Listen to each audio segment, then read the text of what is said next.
নমস্কার, এসপিএন চ্যানেলে আপনাদের স্বাগত। এই মুহূর্তে একদম পড়ন্ত বেলা আমি রয়েছি ব্যাংশাল কোর্টে।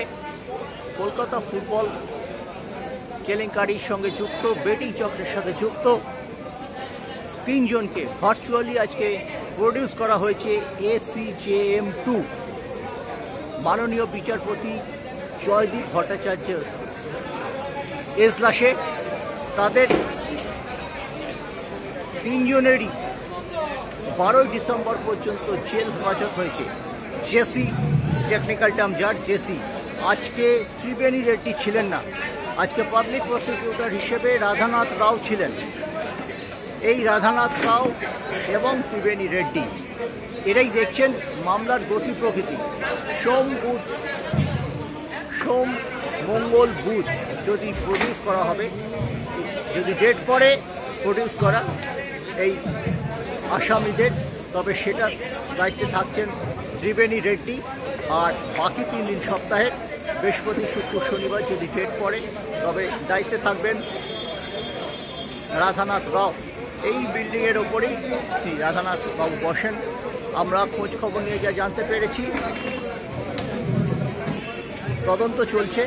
বেশ কিছু গুরুতর ধারাই দেওয়া হয়েছে, 318, 320, 62(2). প্রশ্ন হলো এরপরে কারা হবেন এই ব্যাপারে কিন্তু আমি কথা বলেছিলাম পাবলিক প্রসিকিউটরদের সঙ্গে। তারা বলছেন তদন্তের সাথে কিছু জানানো যাবে না, তবে কিন্তু তদন্ত চলছে। অমিতাভ গাঙ্গুলি মেন কিংপিং আকাশ দাসের মতোই, রাহুল সাহা এবং মন ভৌমিকের মতোই আরেক যে কিংপিং আছে তার খোঁজে জোর তল্লাশি চলছে। পাবলিক প্রসিকিউটররা জানাচ্ছেন আমাদের চেষ্টার কোনো ত্রুটি নেই। কলকাতা পুলিশ, যাকে তুলনা করা হয় স্কটল্যান্ড ইয়ার্ডের সাথে, তাদের হাত বলে পালাতে পারবে না। বাংলাদেশে পালিয়ে গেছেন অমিতাভ গাঙ্গুলি, এবং দেখা যাক এই মামলার শুনানি কোথায় গিয়ে দাঁড়ায়। কারণ কোনো রাঘব বোয়াল, আইফের কোনো কর্মকর্তা জড়িয়ে দিতে পারেন কিনা সেদিকে আমাদের লক্ষ্য থাকবে। তদন্ত নিশ্চয়ই স্লথ হচ্ছে, তবে আমরা আশা করব সারদা নারদার মতো অতটা স্লথ হবে না।